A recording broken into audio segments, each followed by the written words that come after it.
Mesdames, Messieurs, bonsoir. La cécité de Calice et Irène n'est pas de naissance. Calice est devenu aveugle à l'âge de 9 ans. Irène, sa compagne, quant à elle, a perdu la vue à 21 ans. Après 9 ans de fiançailles, Calice et Irène se sont dit oui, devant Dieu et devant les hommes, en 2014, et vivent depuis lors une histoire d'amour pleine de surprises, d'anecdotes, d'embûches et surtout de défis au quotidien. C'est cette histoire d'amour dans le noir, atypique, singulière, que nous partageons avec vous ce soir. Mais tout de suite, votre histoire nous intéresse.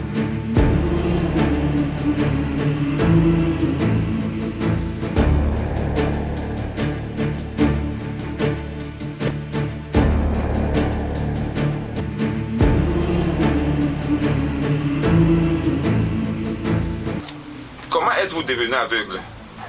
Moi aussi devenu aveugle à l'âge de 9 ans. C'est venu comment? C'est lors de la répétition à 20h. Il y a une de mes cousines qui est venue me remettre. Donc, elle m'a donné les opérations dans la doise pour effectuer. Dès qu'elle a écrit les opérations, elle m'a donné. J'ai pris la doise. En regardant la doise, c'est là où la vision a commencé à aller un peu. Je ne voyais ni la doise, ni ma paume de main. C'est là que je me retourne vers elle et je dis que je ne vois pas, je ne te vois pas. Elle a cru que j'étais en train de blaguer. Elle m'a d'abord tapé le jour là, bien même. Le père est rentré là aussi, puis on l'a expliqué que le problème n'acceptait pas. Je suis donc resté comme ça, dans l'aveuglage comme ça pendant 3 ans. Avant que le père, la mère ne savait que lui dit que mais comment tu laisses l'enfant là comme ça? Il dit il ne veut pas aller à l'école, tout ça, tout ça. C'est là où maintenant, il m'a amené à la cantine. Et vous, Irène? Moi, j'ai perdu la vue à 5 mois de grossesse de mon deuxième fils. Donc, à 5 mois de grossesse, je vais faire la visite. C'est là où je me rends compte que je ne vois plus. Et la femme qui me faisait la visite, parce qu'en partant faire la visite, je voyais, elle aller seule. En partant deuxième tour, c'est ma maman qui m'accompagnait. Elle dit, mais qu'est-ce qui se passe? Si elle s'est venue ici, là, elle voyait qu'elle ne sait pas, elle dit qu'elle ne voit rien. La femme n'a pas cru.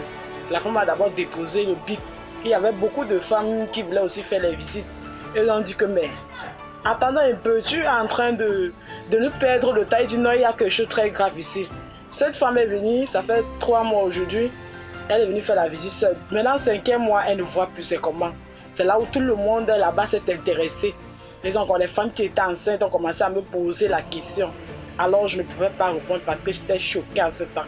Je pleurais à chaudes larmes.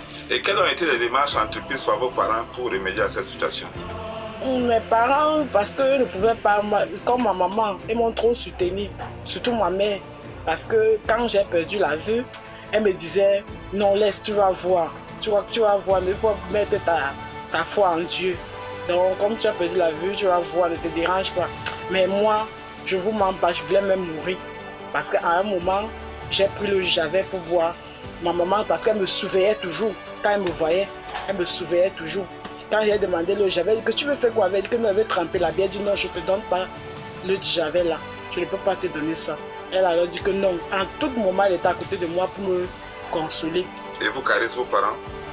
Bon, moi, dès que, après les 3 années, que la maman ne faisait que mettre la puce dans l'oreille du père, elle a dit que bon, on va un peu voir ça à la cantine. Nous sommes arrivés à la cantine.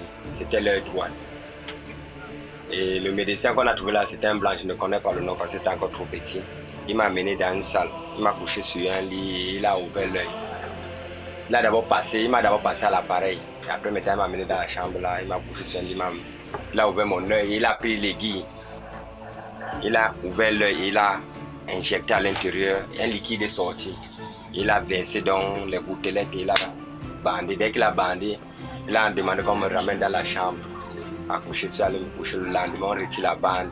C'est là où je ne voyais même plus rien. Parce qu'à ce moment-là, je voyais au moins la lumière.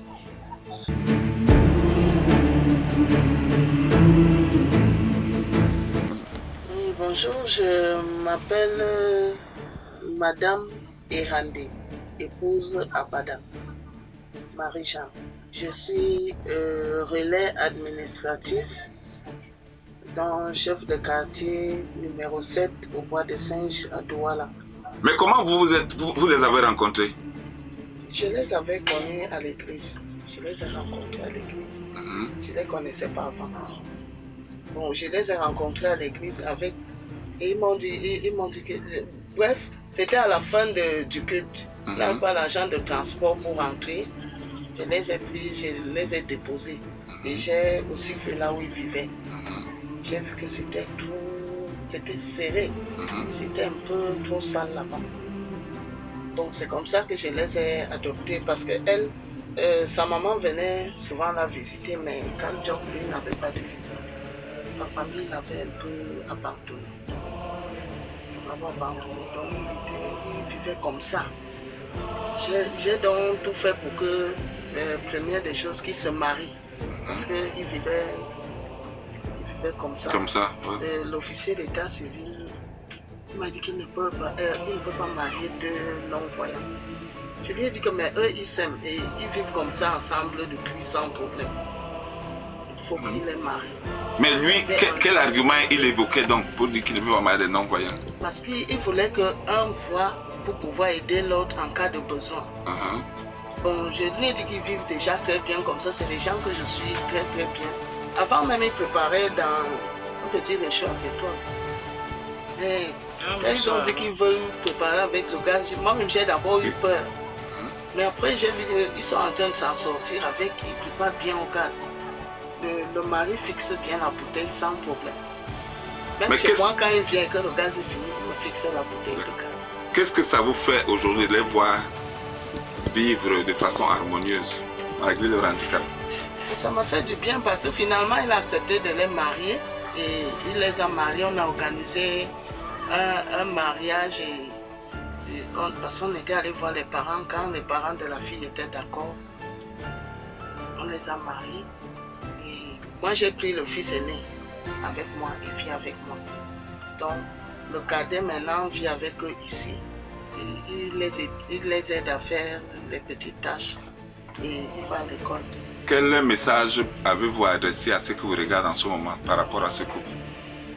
Par rapport à ce couple, je fais appel aux hommes de bonne volonté parce que j'ai aussi beaucoup de charges. J'ai aussi mes enfants, j'ai ma famille, j'ai d'autres personnes aussi comme qu'il faut aider. Donc, ça, je ne peux pas les aider complètement.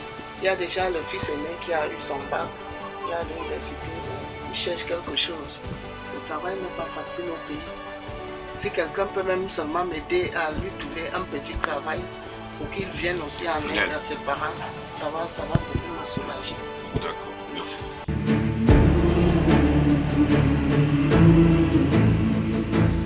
Et comment avez-vous réussi à vivre jusque-là avec votre handicap? Bon, j'ai vécu comme ça. Au départ, ce n'était pas facile parce que quand je voyais mes jeunes amis, comment ils étaient en train de voler, vu d'abord ça, avant que je ne perde la vue, j'étais d'abord un très grand sportif. J'étais gardien de but. À l'âge là, j'ai joué dans l'équipe de Cocteau. Bon, j'étais tellement brave que notre équipe est allée en finale, tout ça. Bon, moi, on me dit que c'est quelque chose aussi de mystique. Parce que peut-être on pouvait voir dans la famille que celui-ci pouvait aller loin et puis bon, on a fait cela. J'ai essayé de combattre ça, malgré que c'était pas facile. J'ai vécu avec. Je n'ai pas continué avec les études. Parce qu'après là, on est allé opérer à Acha, Bamenda. On est allé avec le problème à Acha, Bamenda. On a opéré l'œil gauche. Avec ça, je voyais, j'ai porté les verres, j'ai continué les études jusqu'au coup moyen de l'eau. Le moment que je pouvais aller faire le concours, le CEP, l'œil là, c'est encore gâté. Et on est rentré encore à l'hôpital à Acha. Le médecin a revu ça, il a encore opéré pour la deuxième fois. J'ai vu avec le même œil gauche pendant 1 mois. La vision est repartie. C'est là qu'il a dit que bon, maintenant on ne peut plus rien faire. Mais si on a de l'argent, nous avons au Kenya. Parce que c'est la rétine de l'œil qui s'est tordue. Donc c'est au Kenya qu'on peut redresser ça. Bon, comme il n'y avait pas les moyens, mes parents n'avaient pas les moyens, ils ont laissé tomber comme ça jusqu'au jour. Et vous, Irène? Moi, après ça, mes parents m'ont amené à Acha de Douala. À Acha de Douala, on ne voyait rien dans mes yeux. Après, le monsieur a dit qu'il est vraiment dépassé, il ne sait pas ce qu'il ne va pas. Il nous a envoyé à Acha de Bafoussam. Acha de Bafoussam, je me retrouve là-bas avec ma mère, on a trouvé un blanc. Le blanc dit qu'il ne peut pas me donner les comprimés parce qu'il ne voit rien dans mes yeux. Il ne voit pas si c'est la cataracte ou c'est quoi. Il ne peut pas m'expresser les remèdes, on doit seulement rentrer et prier. Et le conseil qu'il a donné à ma mère de ne pas mettre les remèdes traditionnels à l'intérieur de l'œil. Et il a dit à ma mère que même n'importe quel comprimé en route qui n'achète pas pour me donner. Qu'elle n'achète pas pour me donner. Alors, c'est comme ça que nous sommes rentrés. Quand nous sommes rentrés à la maison, c'était je sais pas, c'était comme l'enfer. Je pleurais nous et je s'en allais pas. Je me voyais que mes copines, quand mes copines venaient me rendre visite, même mes habits disaient que tu ne peux plus porter les talons, remets-nous ça. Même tes habits, si comme tu ne vois plus, remets-nous ça. Et c'est comme ça que je les donnais en pleurant. Donc c'était pas trop facile pour moi. C'était pas facile pour vous. Comment vous êtes rencontrés, Calice et toi? On s'est rencontrés à une association. Cette association, on appelait ça le CESPA. C'est un groupe de prière dont il y avait une femme qui regroupait les personnes handicapées pour les parler de Dieu.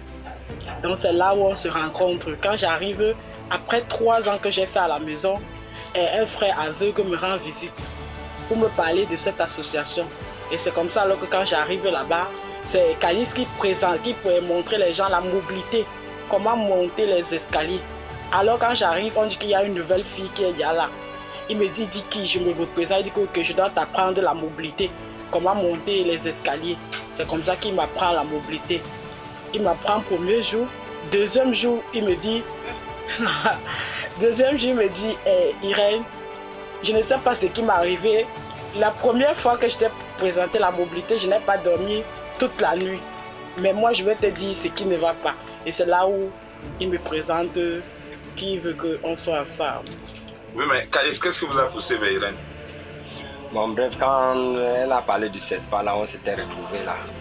Là-bas, au CESPA, j'étais chargé de l'orientation mobilité. Qu'est-ce que l'orientation mobilité? Chez le milieu des aveugles, l'orientation mobilité, c'est d'abord connaître là où tu es et là où tu pars. Et la mobilité, c'est la canne que nous utilisons pour se déplacer, pour détecter les obstacles que nous avons en route. Bon, quand elle est donc venue, on me l'a présentée, je l'ai formée dans ce domaine. Et après, bon, j'ai eu quand même un peu d'amour envers un coup de foudre. Voilà. Et j'ai donné j'ai avancé, lancé mes grains de riz, elle est venue, bon, je l'ai attirée vers moi. Et par la grâce de Dieu, on a cheminé comme ça, ensemble. On n'a pas quand même...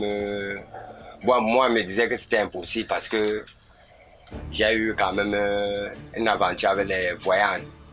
Mais à la longue, ces voyants-là me disaient que la mère a dit que quitte à envoyer, choisir un aveugle, c'est monté, c'est descendu. Bon, moi, ça m'a un peu frustré, mais quand elle est donc vue, je me suis abordé vers elle. Elle a quand même pris ça en considération. Elle allait parler, faire part ça à sa maman. Sa maman a demandé qu'elle veut me voir. Je suis arrivé chez eux. Et quelle a été la réaction de vos proches? Les proches d'abord, hein, pas les parents. Les proches, c'est-à-dire les gens qui, voyant que vous étiez tous les deux aveugles, mais qui vous voyaient cheminer ensemble. Bon, il y a d'autres personnes qui n'acceptaient pas, qui se posaient les questions que comment 2 aveugles peuvent vivre ensemble. Bon, pour les faire quoi, elle a dit que c'est très facile et c'est la grâce de Dieu. Parce que moi, toute chose que je faisais, je mettais toujours Dieu devant. Elle dit c'est la grâce de Dieu. Pourquoi? Parce que c'est Dieu qui a accepté que nous soyons ensemble. Et tant que nous sommes ensemble, si déjà fait ce que les voyants peuvent faire dans leur vie de foyer, la chose qu'elle ne peut pas faire, c'est qu'elle ne peut pas prendre quelque chose et lire. Ou bien distinguer les couleurs. Mais tout le reste, là, préparer, repasser, faire le ménage à la maison, elle peut tout faire. Donc, qu'est-ce qu'on demande encore de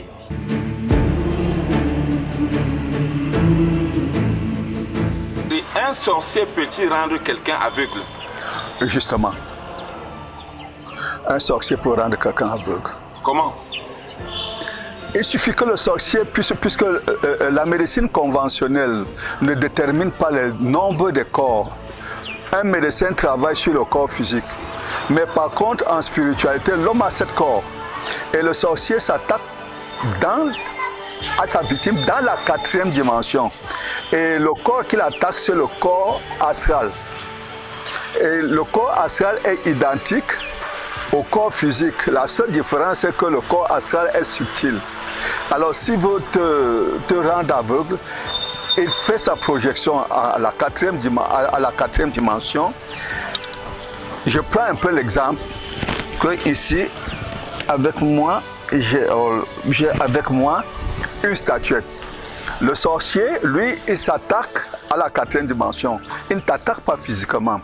Et à la 4e dimension, c'est là où est le double de sa victime. Et le simple fait, et ceci que je tiens en main comme statuette, est comment pourrais-je... Une image. Ouais, qui est à la ressemblance de la personne. Et tout ce qui serait fait sur cette statuette doit se répercuter sur sa victime.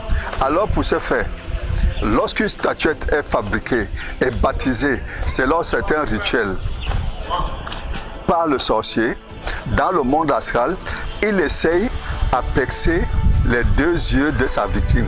Et s'il parvient à percer les deux yeux de sa victime dans la 4e dimension, dans le monde physique, sa personne devient automatiquement aveugle. Par là, je vous confirme que le sorcier est capable de pouvoir rendre une personne aveugle en le détruisant à partir de la 4e dimension.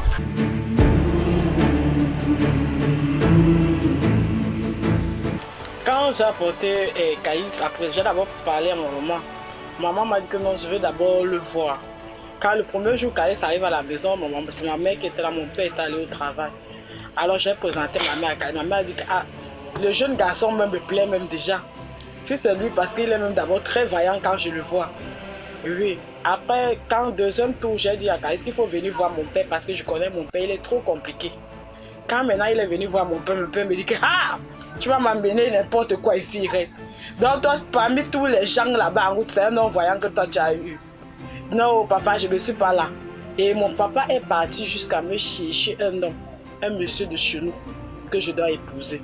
Alors le monsieur, je lui ai dit que je ne peux pas épouser ce monsieur. Le monsieur le donnait de l'argent pour que le monsieur doit m'épouser. J'ai refusé, j'ai dit que non. Moi, j'ai à trouver mon nom. Alors ma maman disait que mais ta fille, c'est toi qui cherches le mari pour ta fille. Ta fille a trouvé son mari. Il dit donc c'est votre plan. Ma mère dit que non, c'est pas le plan. Elle m'a dit qu'elle aime le gars et moi je suis derrière elle.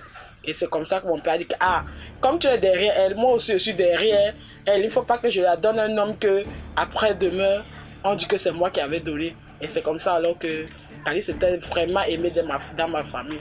Ma maman l'aimait trop. Vous formez aujourd'hui une famille recomposée avec 4 enfants en charge. De quoi vivez-vous au quotidien? Le cas d'enfants, c'était trop difficile à un point qu'il fallait partager les enfants de gauche à droite, qu'on s'occupe de ces enfants. Parce qu'en tant qu'une maman, vous-même vous voyez, quand ces enfants ne sont pas à côté, c'est pas facile. Il faut que ces enfants aient aussi la chaleur maternelle qui doit rester aussi avec ces enfants. Alors c'est là où on était en location. En location, maintenant, le bailleur vient vendre la maison avec nous sans nous dire. Là, on décide maintenant, on a trouvé notre maman spirituelle qui avait décidé de venir faire où nous sommes ici aujourd'hui. Alors, c'est là où on a décidé que non, il faut qu'on prenne même un enfant qui va habiter avec nous. C'est là où on a pris le deuxième garçon que j'étais enceinte de 5 mois de grossesse avant de perdre la vue. Et le premier est chez la maman spirituelle que je vous parle tous les temps, qui est ici, qui a conçu cette maison. Et maintenant, les deux, le garçon et la fille, sont chez ma belle-mère en Tchad. Donc, c'est pas du tout facile. Et moi, j'aimerais que tous mes enfants soient avec moi, qu'ils grandissent avec moi, parce que il faut quand même que tu dois avoir tes enfants à côté de toi. Que dites-vous à ceux qui pensent que vous avez fait un mauvais choix de vivre avec une personne aveugle comme vous? Bon, pour le moment, au départ, ce n'était pas facile, même dans ma famille. Parce que même dans ma famille, moi c'était ma femme qui est non-voyante, ce n'était pas facile. Parce que comme on dit que toi tu laisses les femmes là-bas, tu viens prendre celle qui est non-voyante, tu vas faire comment avec. Il les a dit que depuis que votre frère est comme ça seul, qui est déjà venu proposer une femme voyante, il a refusé. Même seulement une folle qui est voyante, il a refusé. Maintenant il fait son choix, vous venez vous imposer sur le choix là en vertu de quoi? Moi c'est mon choix, celui qui veut, il l'aime, celui qui ne veut pas la laisse.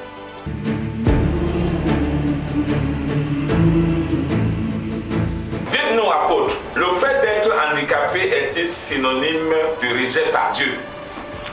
Je répondrai, n'est-ce pas, à cette question en disant déjà non. Le fait, n'est-ce pas, d'être aveugle ne veut pas dire qu'on est rejeté par Dieu. Dans le fait d'être, n'est-ce pas, un aveugle physique, n'est pas qu'on est rejeté par Dieu. Cela entre dans le plan de Dieu même. Et oui, c'est dans le plan de Dieu. Donc, il ne faut pas que celui-là qui est aveugle pense que, n'est-ce pas, c'est une malédiction. Non, ça n'a rien d'une malédiction. Ce n'est pas une malédiction. C'est véritablement dans le plan de Dieu. c'est dans le plan de Dieu et il faille que, n'est-ce pas, cette personne, n'est-ce pas, se coordonne, soit, n'est-ce pas, assez clair dans cette pensée pour pouvoir comprendre que ça n'a rien d'une malédiction. Et que dites-vous aux handicapés qui se sentent, qui pensent, qui sont dans le désespoir, qui pensent que le handicap signifie la fin de leur vie? Ceux qui, n'est-ce pas, pensent que le handicap c'est la fin de leur vie, n'est-ce pas, c'est ceux-là qui n'ont pas encore compris le but de Dieu pour eux-mêmes. Parce que le Seigneur a un but pour tous ceux-là à qui il a donné le souffle de vie. Donc que ta condition ne vienne pas déterminer ce que tu es ou ce que tu dois être. Non. Bien aimé, lorsque Paul s'est levé pour aller, n'est-ce pas, arrêter les chrétiens à Damas, sur la route de Damas, il a été aveuglé. Il a été aveuglé. Pourquoi? Parce que le sens qu'il avait donné à ses yeux n'était pas ça. Pourquoi? Parce qu'il allait faire ce que Dieu n'aime pas qu'il fasse. C'est pourquoi il a été aveuglé. Alors, lorsqu'il a été aveuglé, bien aimé, par la suite, qu'est-ce qui se passait? Il a été conduit. Il ne pouvait plus, n'est-ce pas, aller par lui-même. Parce que le sens qu'il avait donné à ses yeux n'était pas ce que Dieu voulait. Il était dans un mauvais sens. Ça signifie quoi? Ça signifie que tu peux avoir, n'est-ce pas, les yeux physiquement ouverts, mais tu ne vois véritablement pas ce que Dieu veut que tu voies. Et c'est ça le véritable problème. Il ne voyait pas ce que Dieu voulait qu'il voie. C'est pourquoi il a d'abord été aveuglé dans ce sens-là, afin, n'est-ce pas, de connaître véritablement les choses à venir. C'est la raison pour laquelle nous sommes, n'est-ce pas, à ce point de vue pour dire que il y a des l'aveuglement fait partie pour certains du plan de Dieu, afin qu'ils puissent, n'est-ce pas, arriver à l'accomplissement de la mission qu'ils ont à faire sur cette terre.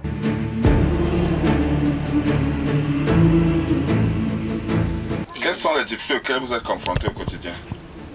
Bon, déjà, l'école. Je suis un étudiant déjà en 2e année. Je me suis battu jusqu'à ce niveau. Malgré les difficultés, les efforts, je fais toujours des efforts pour être toujours à l'école. Il n'y avait pas à manger, parfois je partais à l'école sans rien. Jusqu'à un niveau où j'ai décidé d'arrêter. C'est ma mère qui m'a demandé de continuer, mais j'ai forcé, j'ai continué. Jusqu'à ce niveau. Et jusqu'à présent, je continue. Je suis en 2e année. Je fais marketing commerce et vente à l'université de Douala, à PK 17. Du coup, je quitte d'ici au Bois de Seine jusqu'à là-bas. Parfois, je m'achète et parfois, il y a ma mère qui me donne de l'argent pour me déplacer. Quel message pour tous ceux qui vous regardent? Le message que je donne, c'est que ceux qui peuvent nous venir en aide, on vit aussi comme des autres.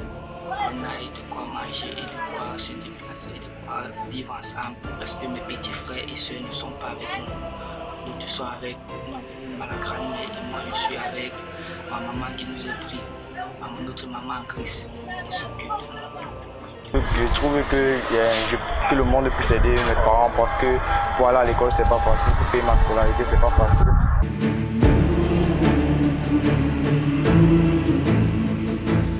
En tant que femme, je mobilise toutes les femmes qui doivent connaître que c'est une personne non-voyante qui est en train de parler. Et à notre maman Chantou, qu'elle voit notre situation et elle nous vienne en aide pour construire pour nous aider peut-être à construire la maison plus grande et prendre tous nos enfants. En tant que maman Chantal, elle peut aussi sentir ce douleur, ce plaisir de mes enfants pour qu'ils soient ensemble avec moi. Parce que si je suis ici avec tous mes enfants, je serais très très contente. Donc je prie les gens de bonne volonté. Et vous savez que la pièce est très petite. Si je veux faire venir mes 4 enfants ici, ça ne serait pas confortable pour eux. Donc avant qu'ils ne viennent ici, je supplie toutes les femmes du monde entier qui nous regardent que c'est pas par nous les forces, c'est pas la force de Dieu. Si ils peuvent vraiment nous venir en aide pour que je prends charge à mes enfants, je prends charge aussi en tant qu'une femme dans un foyer, pour prendre charge aussi que la société ne pense pas que 2 personnes non-voyantes ne peuvent pas être ensemble. Parce que je veux montrer un exemple à tout le monde entier que les personnes non-voyantes peuvent bien être ensemble et faire la cuisine. Et je vais dire le petit nom qu'on m'a donné dans ma belle famille, service traiteur. Parce que quand il y a une occasion pour préparer, c'est moi qu'on appelle. Non, appelez Irène, je veux que c'est elle qui vient préparer. Quand j'arrive au village, tout le monde est étonné. Donc la femme de Kajom, non, voyant qu'on a dit qu'elle vient préparer. Dès que je finis de préparer, tout le monde dit, mais maman, tu avais raison. Donc je dis beaucoup à toutes les femmes du monde entier de vraiment voir ma situation et voir aussi en tant qu'une femme la chaleur maternelle pour mes enfants. C'est ça que je pleure toujours, lui, pour être tous avec moi. Et Monsieur Kajom, en tant que le père de la maison, pour ce dernier mot. Bon, mon dernier mot, je fais appel à tous les bienfaiteurs, surtout la première dame, maman Chantal Biya, présidente de Synergie Africaine, de penser vraiment à notre situation parce que ce n'est pas facile de vivre avec 4 enfants sur leur charge. Et à mon frère aussi, Samuel Etofis, qui doit penser aussi à son frère non-voyant qui vit avec ses 4 enfants, de nous venir vraiment en aide. S'il peut venir nous donner un coup de main pour la construction de la maison et le remblage du terrain, tout ça, je serais tellement content de lui. Et tout le reste des bienfaiteurs du monde entier. Pardon, je vous supplie de vraiment penser à nous pour que nous puissions rester aussi avec nos enfants comme vous êtes aussi avec vos enfants. Merci beaucoup, monsieur et madame Kajom. Merci. Vivre en couple n'est pas chose aisée. Vivre en couple en étant aveugle n'est plus qu'un défi. Mais l'amour triomphe de tout. Mais peut-on vivre l'amour et d'eau fraîche? Que non, véritable non.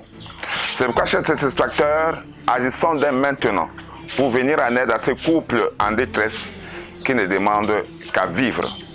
Ce que nous avons dans nos mains, notre sourire, notre argent, notre tendresse, est une solution à ces couples en détresse. Un penseur de notre temps disait que la beauté de la vie ne réside pas dans la façon dont nous sommes heureux, mais dans la façon dont les autres sont heureux à cause de nous. Histoire de vie, ces histoires, nos histoires. Bonsoir.